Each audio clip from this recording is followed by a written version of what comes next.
Il y a deux écoles, celles et ceux qui pensent que le dérèglement climatique est du fait de l'homme et ceux qui n'y croient simplement pas. Il y a celles et ceux qui pensent qu'on est foutu et celles et ceux qui pensent qu'on peut agir, qu'on doit agir. Agir c'est politique, on peut agir au niveau national et puis on peut agir au niveau local. Aujourd'hui, on part avec un objectif net zéro en 2045 et dans toutes les dimensions, le national et le local avec mon invité, ministre et acteur élu local. On en parle dans un instant, juste après le jingle. Feuille blanche.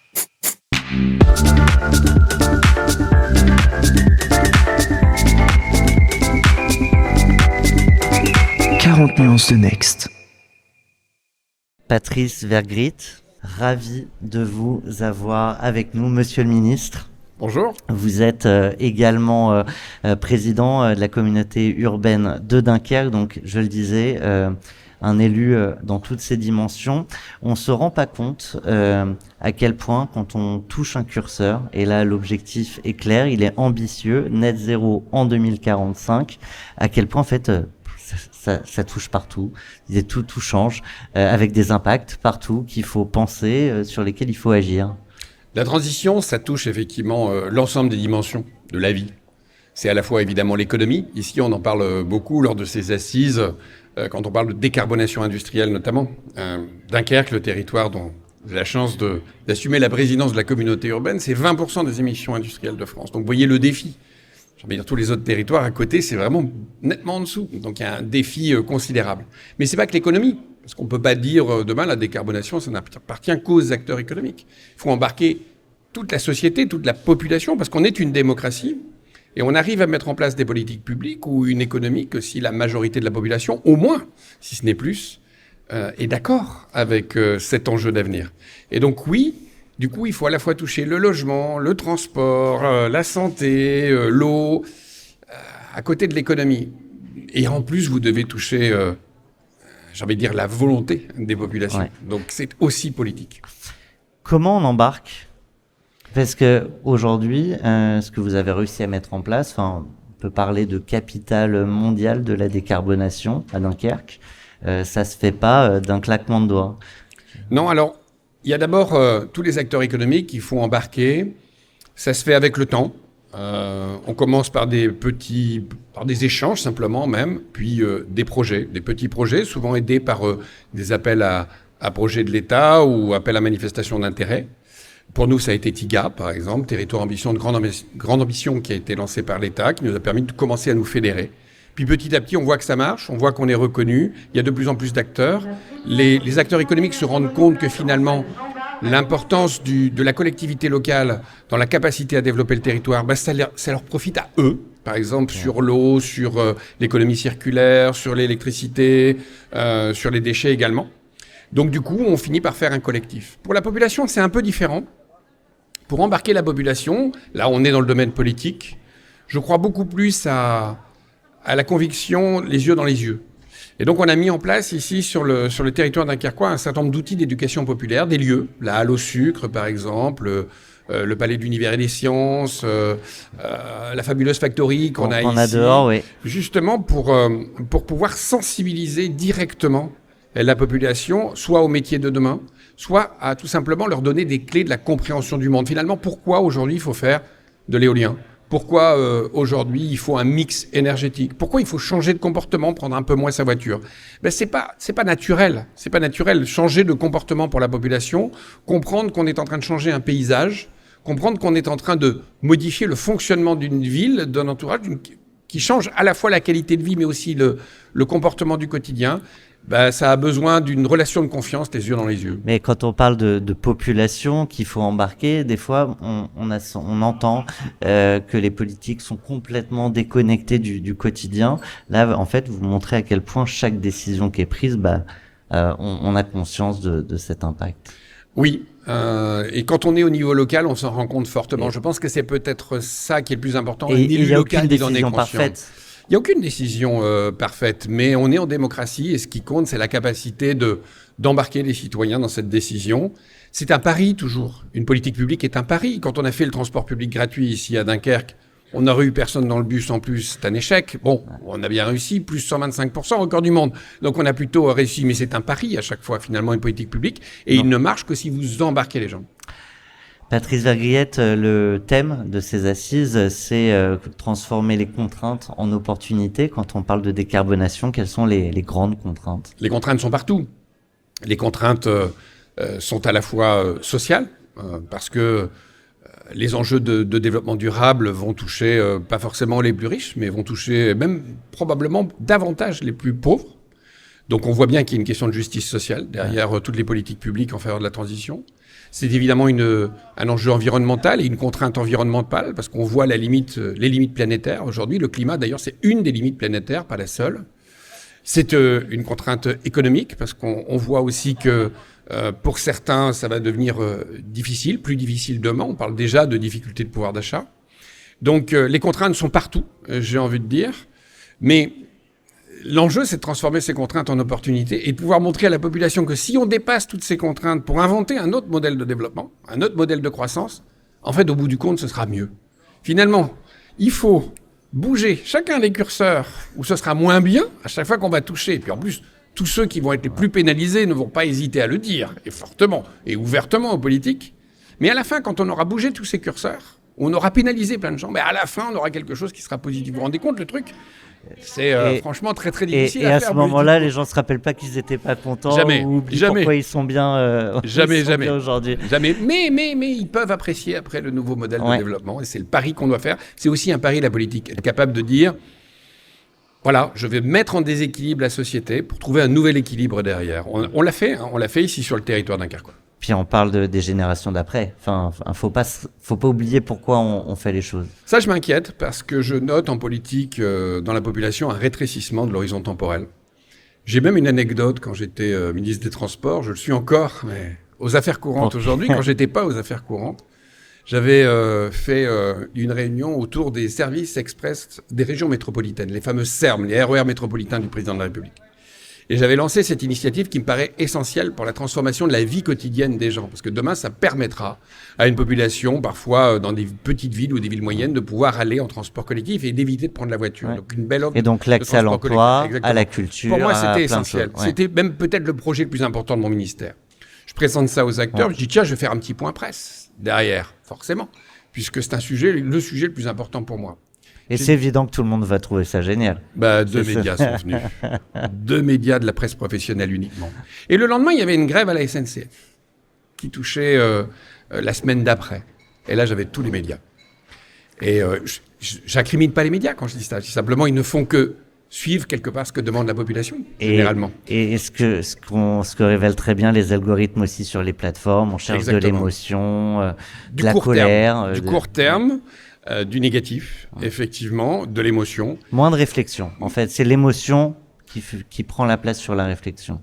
Oui, et puis c'est difficile de penser l'avenir avec tout ça, et on s'enferme dans des opinions, en fait, en réalité, avec tous ces algorithmes. Quand on parle de ça, de décarbonation, je le disais en introduction, il y a des gens qui vous disent, bon, d'ailleurs, que la Terre est plate, qu'il n'y a pas de dérèglement climatique. Quand on est convaincu de ça, quand on fait confiance à la science, comment réagir, alors pas forcément en tant que ministre, mais même juste en tant que citoyen, qui a quand même un peu la main sur des manettes? Je l'ai d'ailleurs quotidiennement ici avec notre projet d'éolien offshore ici à Dunkerque. Il suffit que j'aille sur les réseaux sociaux pour voir toutes les bêtises qui peuvent se raconter, mais c'est quotidien, c'est quotidien. La première réaction, elle est forcément peinée, c'est-à-dire que ça fait mal. C'est-à-dire on se dit, on se bat, on a des convictions, on a envie de faire avancer les choses, on a envie de leur dire, mais il n'y a pas... Voilà, il faut y aller. C'est-à-dire on n'a pas le choix, si on veut être à l'heure en 2050 pour nos enfants, il faut y aller bon sang. Donc la première réaction, c'est une réaction on est un peu dépité, j'ai envie de dire. On est parfois même un peu découragé par moment. Et puis très vite, derrière, on s'est dit non, on revient à ce que je disais tout à l'heure. On y arrivera que si on convainc tout le monde. Exactement. Et on se dit, allez, c'est ce que j'appelais l'éducation populaire. Allez, il faut aller réexpliquer. Il faut aller redonner des éléments de compréhension du monde. Il faut aller débattre. J'ai reçu les associations qui étaient contre le projet d'éolien. On a discuté, on a échangé. Au bout d'1 heure et demie, ils n'avaient plus d'arguments. Bon, après, ça les empêche pas sur les réseaux sociaux de continuer à balancer tout ce qu'ils m'avaient dit et que j'avais détruit. Mais voilà, c'est-à-dire qu'à un moment, il faut échanger, continuer. Il n'y a qu'en parlant qu'on arrive à trouver la nuance les yeux dans les et yeux. Le juste milieu. Les yeux dans les yeux. C'est ça d'ailleurs la difficulté. Pas sur le dernier politique qui a dit ça sur un plateau, c'est pas bien fini. Non, les yeux, dans l'explication, pas les yeux dans les yeux pour dire la vérité, c'est pas cette question-là. C'est dans la conviction. Ouais. Tant qu'on est sur les réseaux sociaux, il y a la place au mensonge, il y a la place à la désinformation. Et d'ailleurs, elle ne fait que s'amplifier. Par contre, à partir du moment où on échange finalement publiquement, où on donne des éléments de compréhension, où on est dans un rapport de confiance, où on se regarde, regardez, nous deux, on est en train de se regarder dans les yeux, il y a un rapport de confiance qui s'établit, et là, on peut partager des choses. Le dialogue, la démocratie, elle se fait d'abord en se regardant dans les yeux. On partage des choses. Là, on partage des choses, Alors, bien sûr. c'est le moment de la claque. Waouh! C'est une rubrique qu'on partage normalement avec les entrepreneurs qu'on reçoit dans 40 nuances de Next, Patrice Vergriete, et je vous la propose. Une claque que vous avez pu prendre, que vous pouvez partager, qui n'a pas forcément été facile à recevoir, à encaisser, mais qui est riche d'enseignements, avec peut-être ce petit quelque chose d'universel dans lequel on peut tous se retrouver. En y réfléchissant, c'est difficile, parce que si on parlait justement de la faiblesse jour après jour de la parole institutionnelle, j'ai envie de dire que la claque, je la prends tous les jours. Quand je découvre qu'aujourd'hui, un parent qui va rencontrer un enseignant 9 cas sur 10, c'est l'enseignant qui l'engueule et pas son fils, pour moi c'est une claque en tant qu'élu local. C'est toute la parole institutionnelle qui est en train de partir. C'est la parole du politique, ça on le savait déjà. Quoique le politique local, on ne le savait pas encore, mais ça commence à venir. Oui. C'est le médecin, c'est le scientifique, la parole du scientifique. Les pompiers. Aussi. Les pompiers, les enseignants, Les médias. Voilà. Et on voit, donc c'est pas une claque parce que ça arrive pas d'un seul coup, c'est en fait petit à petit on voit cette parole institutionnelle qui s'était construite autour d'une culture, autour d'une déontologie aussi. Les médias, il y a une déontologie.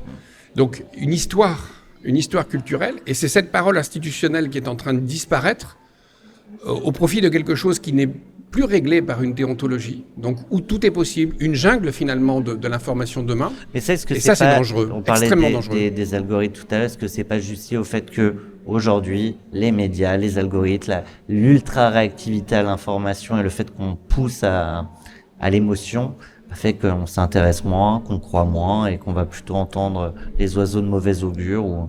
Difficile de savoir où est la poule et l'œuf. Après, on vit dans cette société-là aujourd'hui. La question, comment on y répond? C'est pour ça que je disais, moi, ma réponse locale, elle est dans construire ces lieux, des lieux physiques où on arrive à échanger, où on remettre des choses. Quand je parlais de la halle au sucre tout à l'heure, on reçoit toutes les écoles chaque année où on redonne des éléments de compréhension du monde, de compréhension de ce que c'est la transition écologique et énergétique. Donc je reviens à cette idée que la meilleure façon de combattre cette chute de la parole institutionnelle, c'est d'aller au contact et de continuer ce dialogue citoyen qui me paraît absolument essentiel.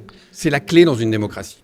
Monsieur le ministre, virgule des affaires courantes, je peux pas m'empêcher de vous proposer cette rubrique qu'on propose encore une fois d'habitude aux entrepreneurs. Vous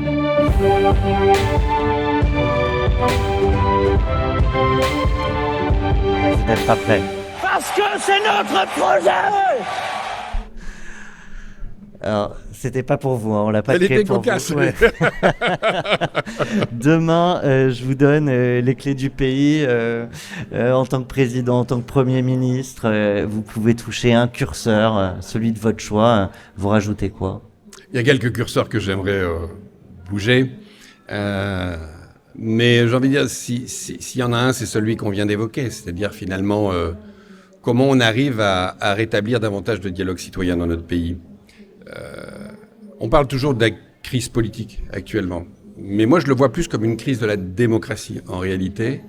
Et je pense qu'il y a besoin d'un minimum de diagnostics partagés, de constats partagés. Il y a besoin d'un minimum de visions partagées dans la population. Et je pense que c'est ça qu'on n'a plus aujourd'hui dans notre pays. Et c'est pour ça peut-être que les extrêmes ou les radicalités prennent le pas sur tout le reste. Je pense qu'il y a un besoin de se parler.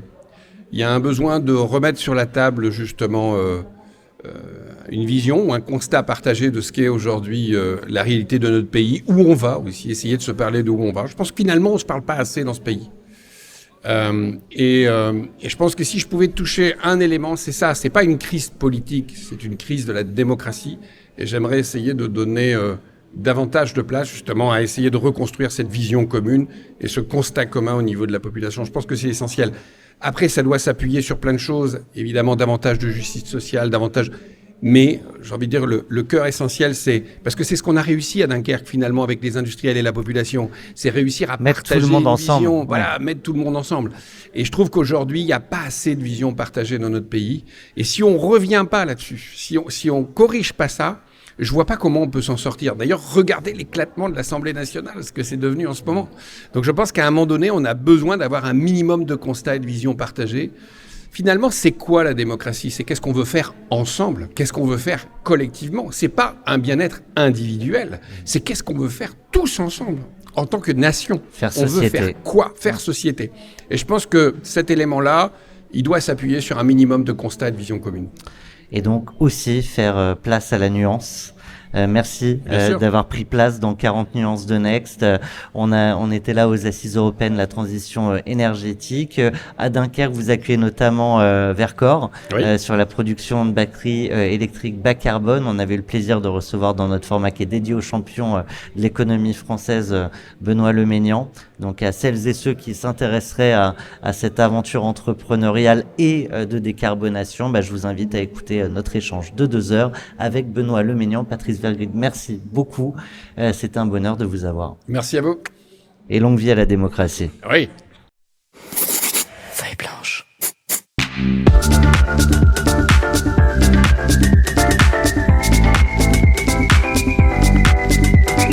40 nuances de Next.